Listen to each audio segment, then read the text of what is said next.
নমস্কার, সৌরভ আবারও হাজির আপনাদের ইউটিউব চ্যানেল শ্রী সৌরভের নতুন একটি ভিডিও, নতুন একটি জ্যোতিষীয় আলোচনার জন্য আজকে আমার এই ভিডিওটা। সবার আগে বলে রাখি, আমি একজন ক্লায়েন্টকে যথেষ্ট সময় আমি প্রদান করে থাকি। তার প্রত্যেকটা প্রশ্নের যথাযথ উত্তর আমি দেওয়ার চেষ্টা করি, কিন্তু অনেকে বোঝে, অনেকে বোঝে না। যারা বোঝেন তারা তো ঠিকই আছে, এবং আমি যখন তাদেরকে বোঝাই, আমি কিন্তু প্রত্যেকটা ঘর বা প্রত্যেকটা ভাব বা কেন পজিটিভ বা কেন নেগেটিভ সেগুলো নিয়ে বোঝাই। তা সত্ত্বেও অনেকে বোঝেন না এবং তারা আমাকে কমেন্ট করেন। তো আমি তাদের উদ্দেশ্যে বলতে চাই, যখন আপনারা আপনার জন্য বা আপনার সন্তানের জন্য যার জন্যই আমাকে দেখাবেন না কেন, পুঙ্খানুপুঙ্খানু আমার কথা শোনার পরে আপনারা আপনাদের বক্তব্য পেশ করবেন। তারপরে আপনাদের যা যা কোশ্চেন্স রয়েছে সেই কোশ্চেন্সগুলো আপনারা অবশ্যইভাবে করবেন, কারণ আপনারা পয়সা দিয়ে আমাকে দেখাচ্ছেন। সুতরাং আপনাদের প্রশ্নের যথাযথ উত্তর দেওয়ার জন্য আমি সর্বদা প্রস্তুত। অনেকে বোঝেন না, মিসগাইড হয়ে যান, এর ওর ভিডিও দেখে মিসগাইড হয়ে যান। হ্যাঁ, তো সম্প্রতি যেটা চলছে এই মুহূর্তে সেটা হচ্ছে সিংহ রাশির শনির ঢাইয়া অলরেডি 29শে মার্চ থেকে শুরু হয়ে গেছে। আমি শনি এবং 7.5 নিয়ে যে আমার ডেপ ভিডিও রয়েছে সেটা আপনারা চাইলে দেখে নিতে পারবেন, একটু পেছনের দিকেই রয়েছে। 2025-এ কী কী হতে চলছে, শনির ট্রানজিটে কী কী হতে চলছে তার পূর্ণ ভিডিও দেওয়া রয়েছে। অলরেডি আমরা ভূমিকম্প দেখেছি, আমরা বেশ কিছু রেলওয়ে দুর্ঘটনা আমরা দেখেছি, আরও বেশ কিছু সমস্যা কিন্তু প্রকৃতির বুকে হতে চলছে। ওগুলো দেখে নেবেন আপনারা ভিডিও, এতে জ্যোতিষের যে ডেপথ সেটা আপনারা বুঝতে পারবেন। আর আমি যে কথাগুলো বলি ওগুলো দায়িত্ব সহকারে বলি, সেটাও আপনারা বুঝতে পারবেন। অনেকে বোঝেন ঠিকই আছে, বাট অনেকে বুঝেও না বোঝার ভান করেন। তারা কিছু বুঝতে চান না, শুনতে চান না, একটা নেগেটিভ চিন্তাভাবনা তাদের মধ্যে কাজ করে। যাই হোক, তো সরাসরি আলোচনায় চলে আসি। সিংহ রাশি ও ধনু রাশির ঢাইয়া শুরু হচ্ছে। আমি দুটো রাশি নিয়ে বলবো ওই একটা ভিডিওতে। সিংহ রাশির অধিপতি গ্রহকে, সিংহ রাশির অধিপতি গ্রহ হচ্ছে রবি। ঠিক তেমনি আমাদের ধনু রাশির অধিপতি গ্রহকে, ও ধনু রাশির অধিপতি গ্রহ হচ্ছে বৃহস্পতি। শনির ঢাইয়া 2.5 বছর চলে। কোন গ্রহ থেকে ঢাইয়া উৎপত্তি হয়? শনি থেকে। শনির সাথে রবির সম্পর্ক, মানে সিংহ রাশির যে মালিক তার সম্পর্ক ভালো নয়। শনির সাথে ধনু রাশির যে মালিক বৃহস্পতি তার সম্পর্ক ভালো। গুরু এবং শিষ্যের সম্পর্ক বৃহস্পতি এবং শনির সাথে।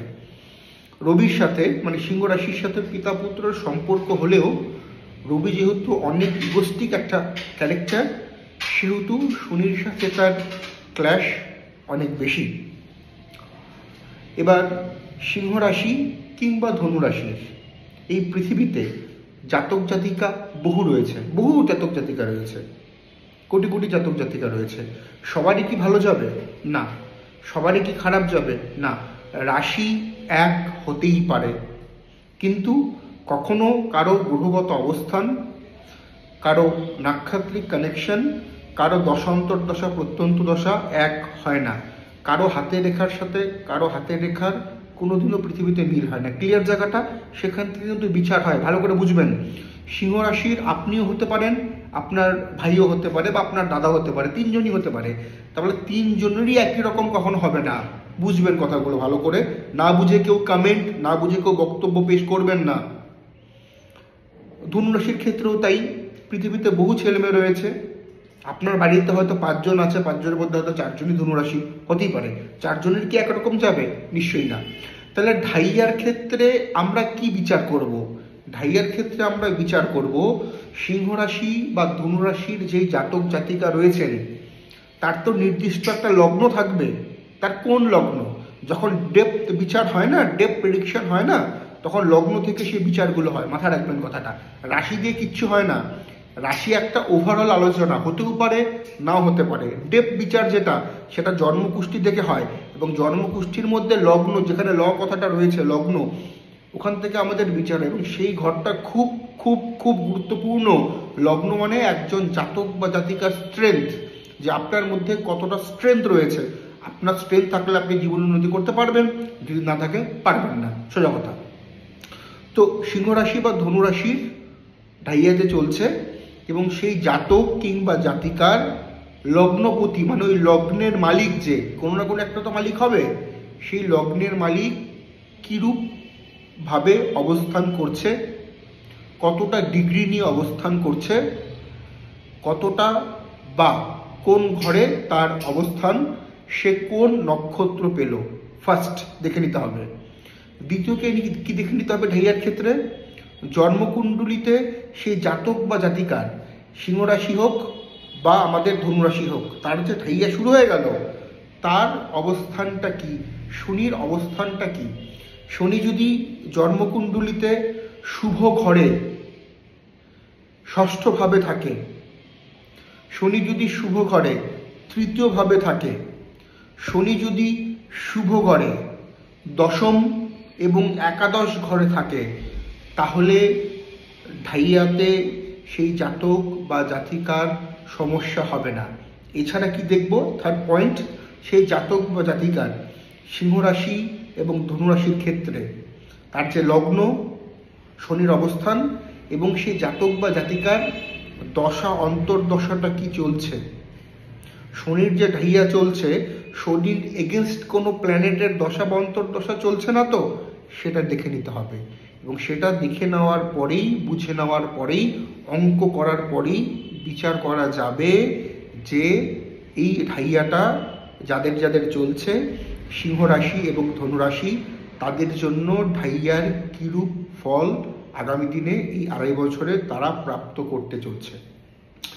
আরেকটি গুরুত্বপূর্ণ কথা, ধরুন আপনার শনি লগ্ন সাপেক্ষে ষষ্ঠ ঘরে বসে আছে, সেটা যদি রবির ঘর হয়, তাহলে কিন্তু এই ঘরে শনি খুব একটা ভালো ফল দিতে পারবে না। বুঝবেন জায়গাগুলো।